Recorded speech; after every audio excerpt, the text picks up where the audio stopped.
Bismillahirrahmanirrahim. Assalamualaikum warahmatullahi wabarakatuh. Alhamdulillah wassalatu wassalamu ala Rasulillah wa ala alihi wa sahbihi wa mawalah. Amma ba'd. Teman-teman MBI yang dirahmati Allah Subhanahu wa taala, baik yang sedang berada di sini, daerah mana ini ya? Daerah Lawang ya, masuk Lawang Pasuruan ya. Maupun teman-teman MBI yang ada di luar sana, dimanapun antum berada.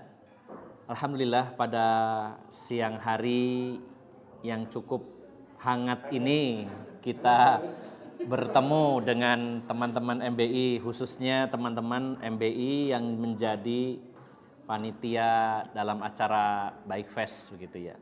Hari ini kita touring tipis-tipis, walaupun tadi saya sendiri tidak bisa bersama ya, namun hati kita tetap bersama. Alhamdulillah kita ketemu di sini. Nah, sudah touring ke Trawas, kemudian menuju ke sini, ya lumayan capek dan kesasar, ya, tersesat. Kemudian nyampe sini langsung makan kenyang.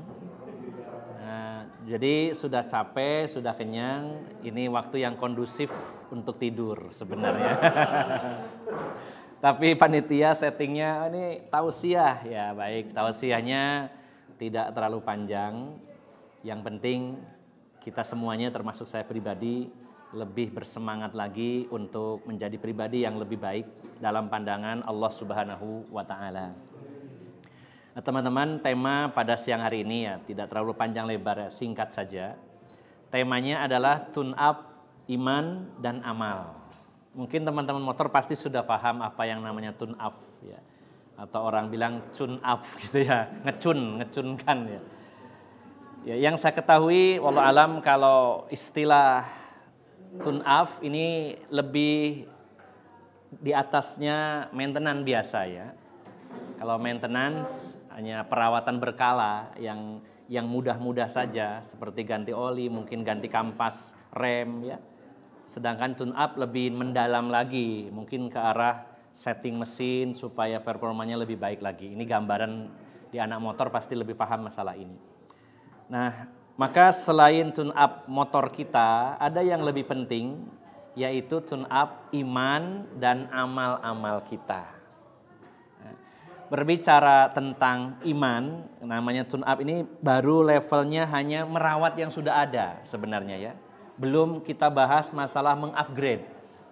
Karena motor kalau sekedar maintenance, kemudian tune up, minimal kondisinya tetap prima. Tapi kalau ingin lebih bagus performanya, pastinya harus ada yang namanya upgrade ya, upgrade.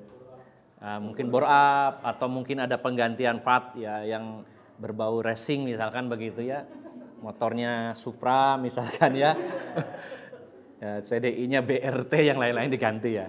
Ini kita belum bahas masalah upgrade, minimal merawat secara intensif apa yang sudah ada. Nah, termasuk iman dan amal kita.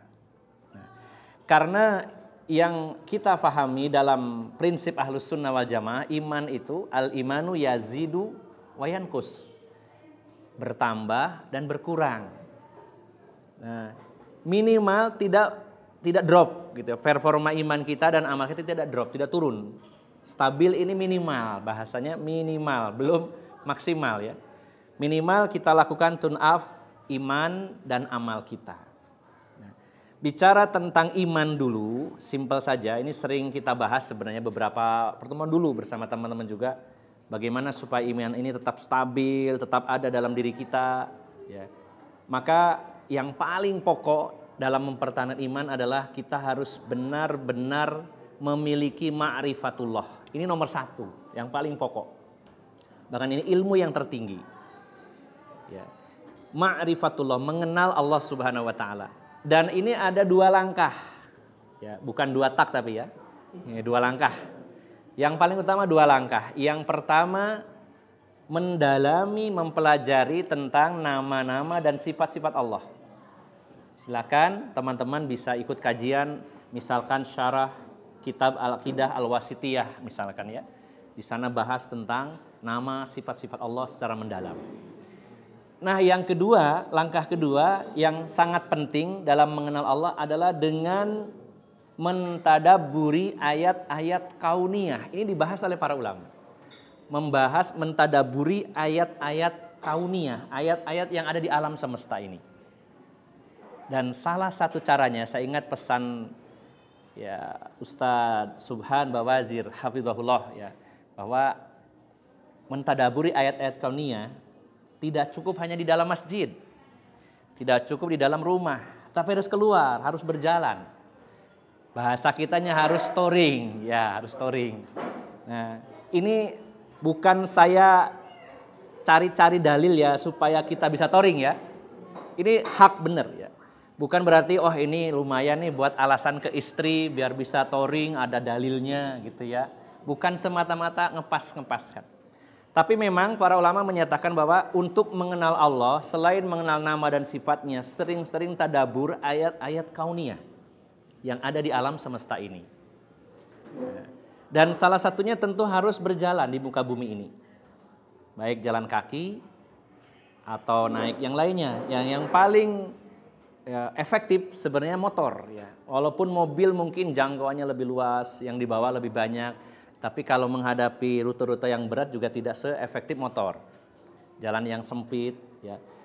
Maka touring ya ini akan membuahkan hasil yang sangat luar biasa, melakukan tune up iman, dan itu dengan cara mengenal Allah lewat ayat-ayat kauniyah.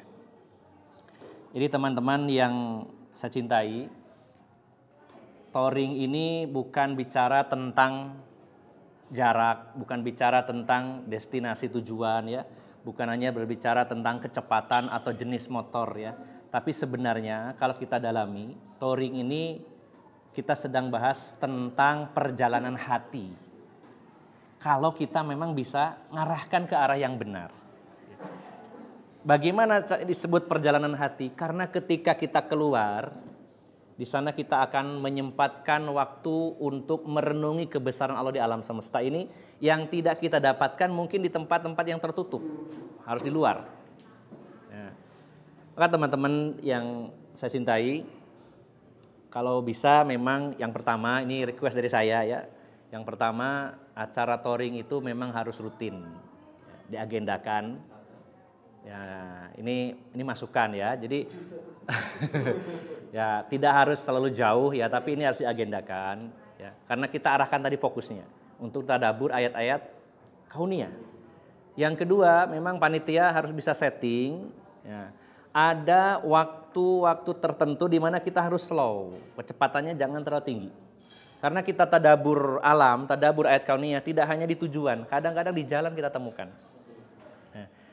Memang kalau selalu sepanjang jalan pelan itu kadang ada ya di antara teman ketika jalan itu pelan, tidak sabar. Iki touring, apa iring-iring manten gitu ya kan. Kadang-kadang gitu, waduh pernah teman-teman cerita, aduh Ustadz ini touring tapi udah tua-tua pelan-pelan banget, ini nggak kapan nyampenya gitu ya. Maka ambil jalan tengahnya, ada memang rute-rute yang harus kita was-was ya cepat, ada yang harus santai, slow. Tidak cepat terus, tidak slow terus gitu ya. Diperkirakan nih area jalan ini kayaknya banyak akhwatnya, cepat aja biar gak sempat noleh. Kalau pelan nanti banyak godaan gitu ya kan, misalkan begitu contohnya. Tapi ini akan melewati rute yang di sana banyak terdapat ayat-ayat kauniyah. Nah kita pelankan sambil jalan, sambil tetap hati-hati di sana. Jadi teman-teman yang dicintai, yang saya cintai karena Allah Subhanahu Wa Taala, ini touring ini harus diagendakan dan targetnya jelas. Selain mungkin ada kegiatan lain ya, bakti sosial dan lain-lain, maka sepanjang perjalanan bukan hanya di tujuan saja tapi di sepanjang jalan banyak ayat-ayat kauniyah. Saya ambil contoh, ini seorang biker dan beliau seorang dai di Amerika ya. Namanya Nu'man Ali Khan, ya, seorang dai Amerika pernah touring. Ternyata ayat yang direnungi oleh beliau bukan selalu gunung, selalu laut, pantai, air terjun, enggak. Beliau pernah di jalan kampung ya, ada hewan ternak, mungkin sapi gitu ya, nyebrang ya. terus berada di jalan semuanya, menutupi jalan yang beliau lalui. Nah beliau berhenti, lama nggak minggir-minggir, akhirnya diklakson, terus, tetap nggak bergeming gitu ya. Lalu beliau ingat, subhanallah, Allah menyatakan dalam Al-Quran bahwa orang-orang yang ingkar dengan ayat Allah, sebagaimana dalam surat Al-A'raf ayat 159, Allah berfirman, ulaika kal an'ami balhum adol. Mereka orang kafir, orang yang mau tidak beriman, itu seperti binatang ternak, bahkan lebih sesat dari itu. Beliau mikir, iya ya diklakson kok diem saja ya. Ya, kayak enggak direken gitu. Nah, orang-orang yang tidak peduli dengan ayat Allah itu lebih jelek dari itu. Wong ini lihat binatang aja gini ya. Nah, itu jadi bahan perenungan banyak sebenarnya. Jadi yang pertama untuk naikkan level iman atau minimal untuk mempertahankannya, ma'rifatullah, yaitu dengan mengenal nama-nama dan sifat Allah. Yang kedua memang harus kita alokasikan umur kita, waktu kita untuk merenungi ayat-ayat kauniyah, salah satunya dengan touring. Entah berapa bulan sekali, jaraknya seberapa jauh, yang penting ada. Nah, ini terkait masalah tune-up iman kita, hanya salah satu. Kalau bicara yang lainnya banyak sebenarnya, harus belajar Quran, kemudian berkumpul dengan orang soleh dan lain-lain, ini sudah sering kita bahas. Ini tambahan di samping yang tadi itu. Kemudian yang kedua berkaitan dengan tune-up amal. Nah, ini buah dari iman adalah amal solih. Saya ingin bertanya sama teman-teman ya, supaya enggak ngantuk ya, tanya-tanya aja ya. Gitu. Saya ingin tanya, sekarang kan kita sedang berada di dunia nih ya. Nah, sedang di dunia, sebenarnya saya ingin tanya, kalau sekarang sebenarnya uang itu bermanfaat apa tidak sekarang ya? Bermanfaat ya, sepakat ya, bermanfaat ya. Wong kita masih di dunia butuh uang bermanfaat. Baik, kemudian yang kedua, keluarga, istri bermanfaat Bang Gabriel, bermanfaat ya, nggak ada istri garing ya. Istri bermanfaat, suami bagi istri bermanfaat, orang tua bermanfaat, ya anak-anak bermanfaat. Baik, berikutnya teman. Nah, teman, koneksi ya di dunia ini bermanfaat. Siapapun teman kita, ya kan enak kalau kita banyak teman nih. Motor ini lagi rewel nih, ada teman nih ngerti mesin kan enak, bermanfaat. Ini lagi gak punya duit nih, ada teman yang biasa ngutangin, nah kan bermanfaat. Nah ini cocok ini. Contoh ya. Bahkan dalam kasus-kasus besar, ini lagi masalah hukum, ada teman pengacara, teman bermanfaat di dunia ini. Harta, keluarga, teman, semuanya bermanfaat. Pertanyaan kedua, kalau kita sudah ada di akhirat, apakah uang yang kita tinggalkan di dunia tadi masih ada manfaatnya enggak? Enggak ada ya. Misal ini ya, teman-teman punya uang di rekening 100 juta misal ya. Kemudian disodakohkan 100 ribu. Nah, kemudian meninggal. Nah, kira-kira yang bermanfaat di akhirat yang 100 ribu apa yang 99? Yang 100 ribu. Jelas. Yang 99.900.000 enggak manfaat. Ya. Begitu pula keluarga. Kalau kita di akhirat, Allah nyatakan yauma yafirrul mar'u min akhihi wa ummihi wa abi wa sahibatihi wa bani likulli imri'im minhum yauma idzin sya'nu yughni.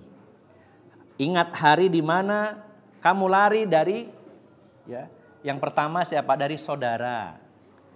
Kemudian lari dari bapak dan ibu, lari dari pasangan dan anak. Dan setiap orang pada saat itu sibuk dengan urusannya sendiri-sendiri, tidak peduli saat itu. Jadi keluarga saat itu tidak bisa bermanfaat, masing-masing dulu, masing-masing. Teman juga enggak gitu, enggak ada nanti di surga. Kalau di surga beda ya. Ini masih proses perjalanan menuju surga. Pertemanan juga tidak ada manfaatnya di situ. Lalu yang bermanfaat saat itu apa? Ya jelas amal. Amal sudah andalan kita satu-satunya amal. Dan satu-satunya yang mengkhawatirkan, yang membuat kita takut, membuat kita bingung adalah azab Allah dari dosa-dosa kita. Cuma itu di akhirat itu, simple.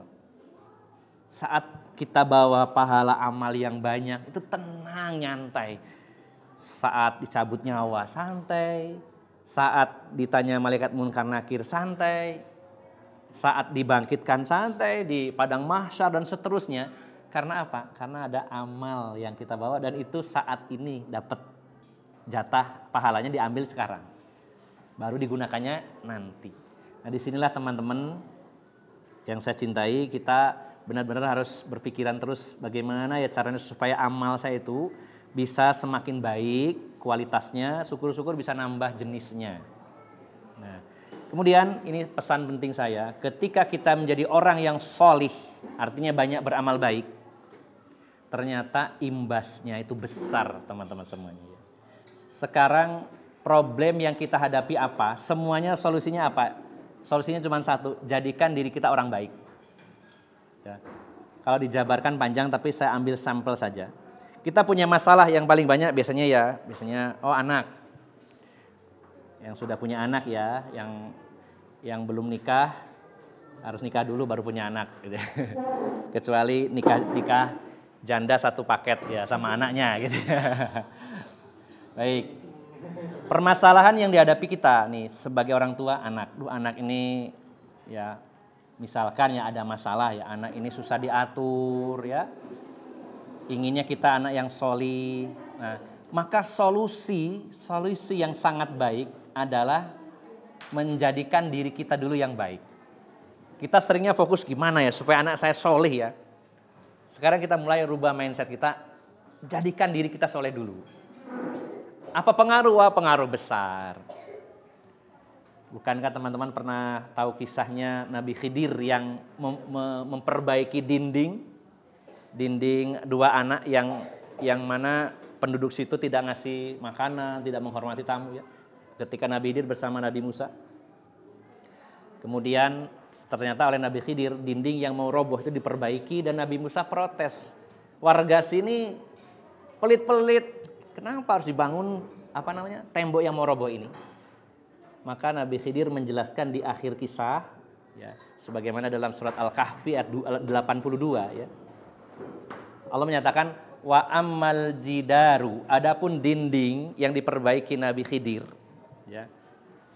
Fakana ligulamaini yatimaini fil Madinah, itu milik dua anak kecil yang dua-duanya yatim ya. Wakana tahtahu kanzun, dan di bawahnya ada perbendaharaan harta.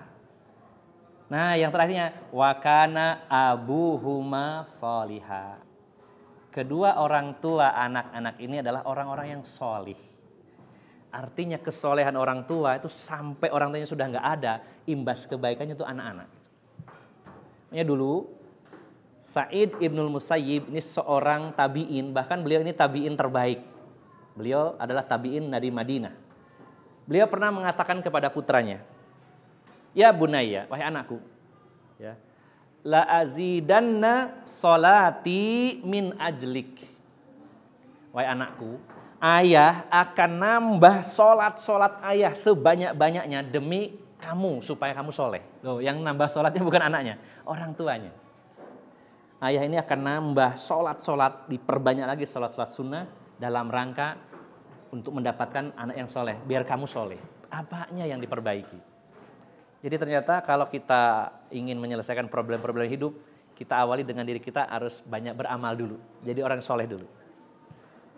Apalagi ya problemnya istri. Nah, istri. Wah, biasanya istri lah. Tidak semua ada masalah dengan istrinya, tapi ada. Misalkan punya istri yang di luar ekspektasi. Ternyata setelah jadi istri kok tidak sesuai ya dengan standar yang saya inginkan. Ya, standar saya misalkan 70, kok ini cuma 30.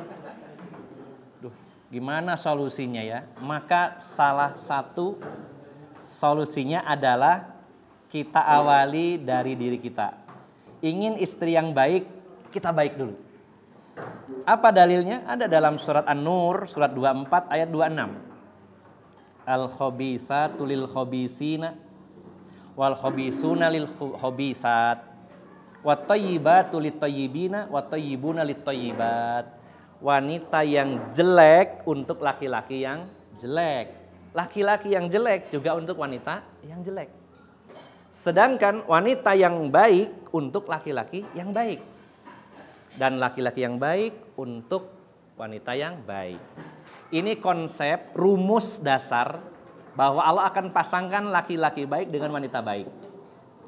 Walaupun di sana ada sedikit tapi ya pengecualian. Kadang laki-lakinya baik, ya perempuannya tidak. Ada Nabi Lut, istrinya enggak baik.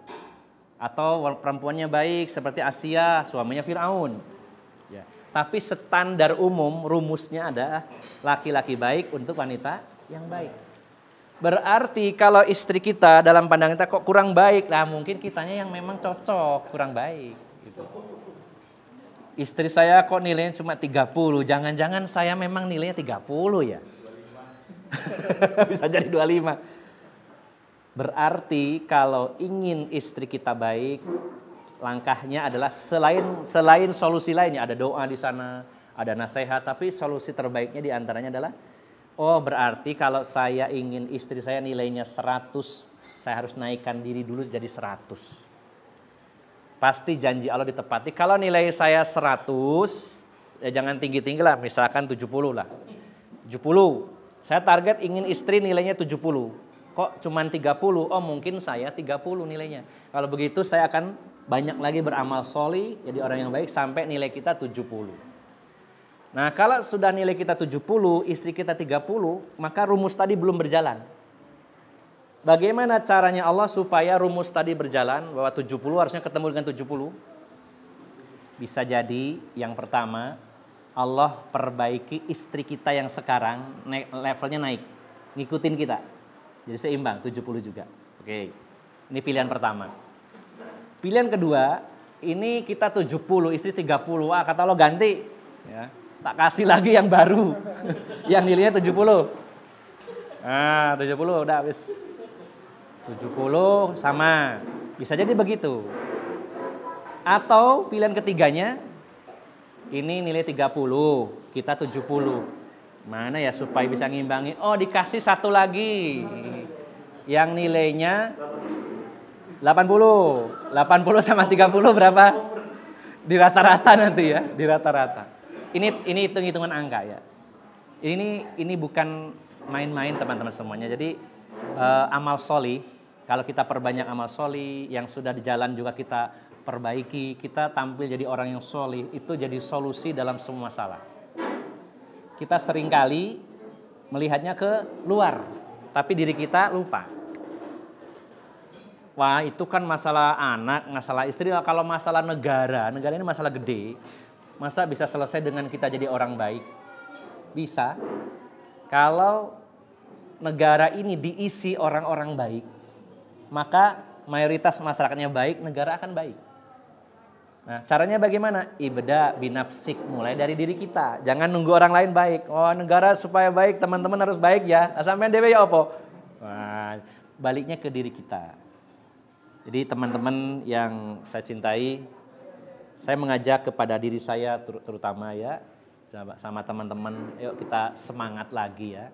Semangat gimana ya saya supaya iman ini minimal stabil, syukur-syukur naik. Amal sholih juga begitu, jangan sampai nurun lagi. Turun itu bukan dengan hanya berhenti, tapi juga bisa jadi tetap, tapi maksiatnya jalan terus. Ya rusaknya, dropnya performa iman dan juga amal, itu bukan semata-mata ya, amalnya yang berkurang. Stabil sholatnya tetap, taklimnya tetap, touringnya tetap, tapi maksiatnya kok tambah naik. Nah itu juga digerogoti terus. Udah kita sudah hari semakin tua, maka dah dosa ini terus kita kikis. Selain yang sudah lalu kita taubat, jangan kita lahirkan dosa-dosa lagi terus. Dimana pada hari ini dosa ini di depan mata kita ya, sangat godaan ya, sangat besar sekali. Terutama dosa yang berasal dari syahwat. Nah, bagi kaum laki-laki ini di depan mata kita. Saya sampai ya Allah ini zaman memang sudah rusak ya. Saya lihat grup di Facebook. Nah, grup selingkuh. Itu ada ya, saya kaget ya. Astagfirullah. Saya tidak sengaja lihat, loh kok ada ya? Penasaran, isinya kayak apa ya gitu. Oh ternyata isinya gitu. Saya usia sekian siap diajak selingkuh gitu ya. Ya Allah, ngeri lah. Itu baru satu grup lainnya vulgar sekarang. Jadi perbuatan dosa hari ini ya seolah-olah bukan sebuah aib lagi. Sesuatu yang lumrah, wajar, dan disebarkan. Nah, maka untuk tune up iman selain tadi ma'rifatullah, kemudian juga kita mentadaburi ayat-ayat kauniyah, amal kita terus minimal stabil, setidaknya lebih baik lagi naik. Naiknya itu bukan hanya sekedar menaikkan amal, tapi juga dengan meninggalkan dosa. Begitu pula turunnya adalah bukan karena hilangnya amal soleh kita, tapi digerogoti oleh dosa-dosa yang kita lakukan. Jadi saya mengajak kepada diri saya dan teman-teman sekalian, mari kita selalu berpikir justru berpikirnya gimana ya. Saya ingin punya amal baik lagi apa nih kira-kira. Saya hobi motor nih, kira-kira apa yang bisa saya lahirkan kembali, kebaikan-kebaikan yang saya munculkan. Jadi setiap hari itu kita disibukkan dengan memikirkan memperbaiki diri. Ya. Kok dulu para sahabat ya sudah hebat imannya, hebat amalnya, tapi mereka masih menangis dan takut dengan amal mereka. Makanya Imam Ibnu Qayyim mengatakan, mari kita lihat kehidupan para sahabat. Mereka itu, kata Imam Ibnu Qayyim, ya, wa ashabu Rasulillah sallallahu alaihi wasallam hum fi ghayatil amal ma'a ghayatil khauf. Para sahabat Nabi itu mereka berada di puncak amal. Susah menandingi mereka. Tapi anehnya di puncak amal mereka itu berada di puncak rasa takut. Takut apa? Takut kalau gak diterima, takut kurang. Sedangkan kita, nah yang mengatakan kita Imam Ibnu Qayyim, beliau dibandingkan saya gak ada apa-apanya saya.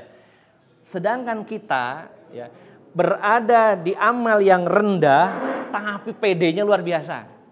Ya, wah saya pasti kalau saya udah ngaji sunnah ini saya pasti masuk surga aman. Ya, tenang, petete pasti aman dah. Kita harus memperbesar rasa takut, meningkatkan amal dan khawatir dengan amal-amal kita. Ini yang harus kita pikirkan setiap saat supaya apa? Supaya semakin baik. Nah ini teman-teman, mudah-mudahan saya antum semuanya tetap diberikan keistiqomahan di atas hidayah, di atas ibadah dan amal soleh. Kemudian semoga kita diberikan kekuatan oleh Allah Subhanahu wa taala untuk bisa melahirkan amal-amal terbaik kita, minimal mempertahankan yang ada, dan lebih baiknya lagi adalah melahirkan amal-amal yang baru dan yang sudah ada diperbaiki. Kita perbaiki kualitasnya. Jangan terlalu pede, wah saya ini wudhu saya sudah benar, sholat saya sudah benar. Jangan terlalu pede. Kita belajar terus. Ya. Bayangkan seorang Ma'ili, tahu ya Ma'ili ya? Ya, Ma'il yang kayak preman ya. Beliau hijrah, ya, sadar, ya hijrah ngaji sekarang itu hanya karena hanya masalah yang sepele. Ketika mau makan baca Allahumma barik lana fima razaqtana wa qina adzabannar. Terus temannya ingatkan, Ma'il itu hadisnya dhaif loh, baca bismillah saja. Ah masa sih? Terus hanya dipelajari, oh iya ternyata simpel, baca bismillah saja. Akhirnya berpikir, kalau urusan makan saja saya masih salah, apalagi yang lainnya. Nah kita jangan melihat Ma'il, kita diri kita. Ya Allah, saya kadang merasa sholat saya sudah bagus, belum tentu. Kayaknya puasa saya sudah bagus, kayaknya bacaan Quran saya bagus. Jangan merasa cukup, bisa jadi seperti kasusnya Ma'il, oh ternyata masih ada kesalahan. Ya, apalagi ngajinya baca sendiri, wes ngewes ya. Ada temen ini orang Arab juga ngaji ke saya. Wah itu kesalahannya banyak. Salah. Marah. Ustadz saya ini baca sendiri di rumah. Oh lancar gitu. Oh iya gak harus nyalahno. Nah jadi teman-teman jangan merasa cukup dengan keadaan kita hari ini. Kalau kita merasa saya sudah ngaji pasti benar semua. Pasti di sana ada kesalahan-kesalahan. Jadi amal yang sudah ada kita perbaiki. Apa ya celah yang salahnya di mana? Nah, yang belum kita lakukan kita upayakan untuk melakukannya. Jadi memperbaiki kualitas sekaligus menambah kuantitas. Mudah-mudahan Allah berikan semangat kepada kita untuk terus berjuang di jalannya, bersemangat dalam mengabdi kepadanya dan memberikan manfaat kepada orang lain, terutama saudara-saudara kita kaum muslimin. Ini saja sedikit nasihat yang bisa saya sampaikan. Mudah-mudahan bermanfaat dan mohon maaf atas segala kekurangan. Aqulu qauli hadza wa astaghfirullah li wa lakum wa akhiru da'wana anil hamdulillahi rabbil alamin. Assalamualaikum warahmatullahi wabarakatuh. Asar.